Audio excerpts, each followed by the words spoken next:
Greetings from RE+, the largest show in the US. My name is Michael Schmela and I'm the Managing Director of TaiyangNews. We are here at the booth of SolarSpace and I'm happy to have with me James Hu, who is the Corporate Vice President of SolarSpace.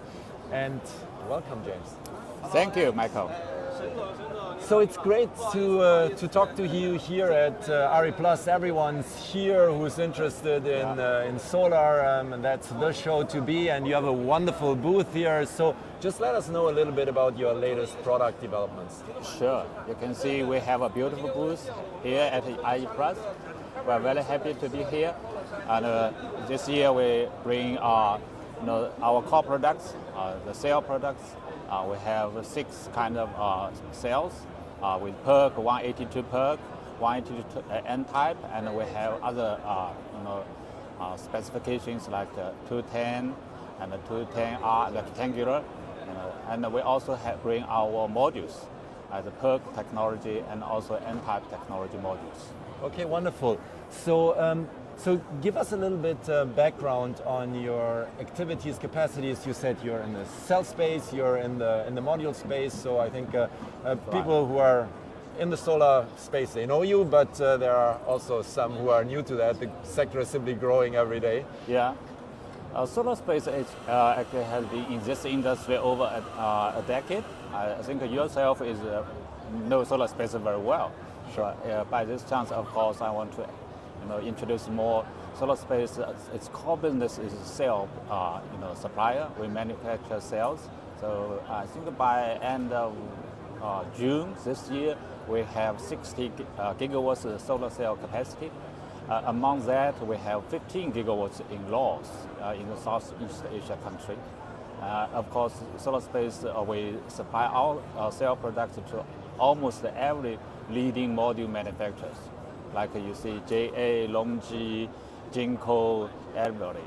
So in addition to that, SolarSpace is also a tier 1 module producer. So we, to some key project development, some key EPC partners, we supply our module directly to them. Okay, super. So, but you're special in a sense that you're not only one of the leading cell suppliers in the world, now even more that one of the big ones actually was just taken over. Mm-hmm.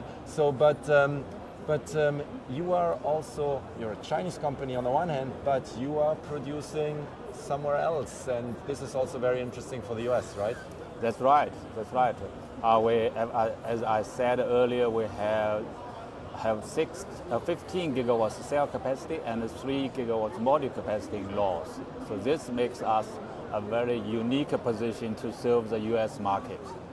Can you talk about actually a little bit about your Laos factory, because I think that's very unique. You're the only, at least if I know correctly, the only big player producing cells modules in Laos, right? Yeah, and it's not subject to the potential EDCVD investigation.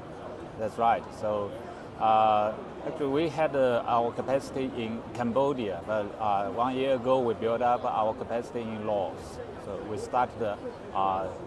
We have phase 3. Already we built up phase 3.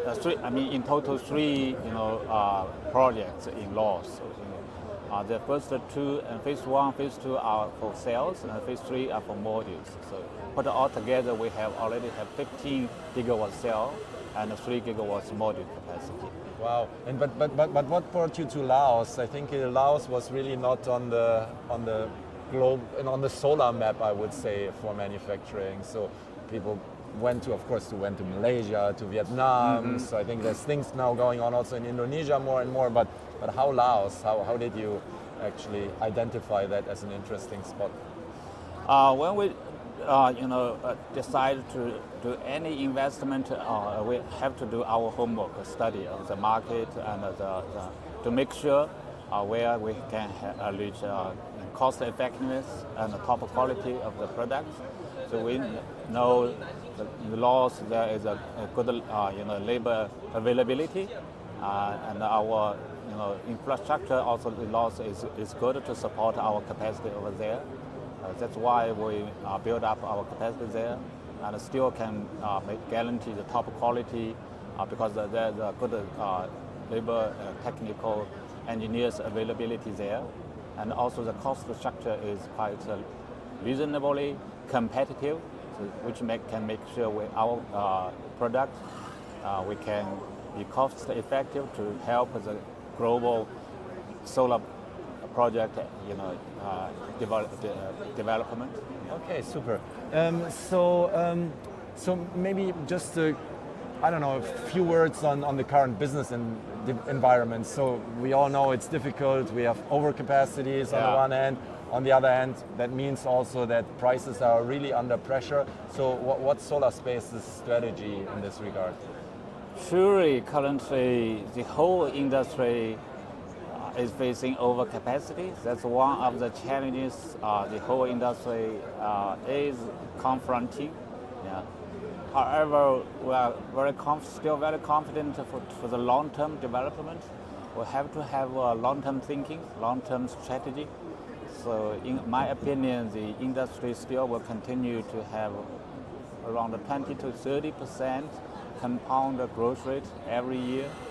So we are still very confident. Of course, we don't like the current situation, but for SolarSpace, we are focused on how to improve our value in this community.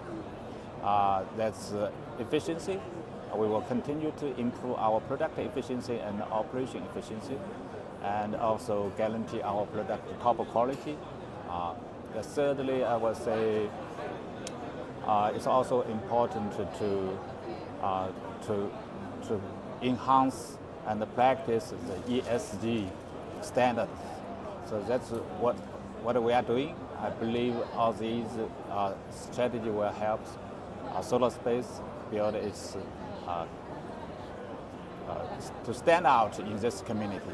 And probably you also, because I think you stand out simply because you offer high quality cells, right? So because I think the tendency in the industry is rather to become full solution suppliers. So everyone is trying to do everything, but you are offering also to small and medium modcos also your cells, right? Yeah. So as I said earlier, our core business, we still position us as a close partner for our, community in this industry. For example, we supply our core products, which is our cell, to our module partners, the leading module manufacturers. But in addition to that, we also supply our, tier one module products to some key clients. So that's our positioning in this community, and we were going to continue this strategy. Okay, super. That sounds very interesting. Thanks a lot, James. My pleasure. Thank you very much.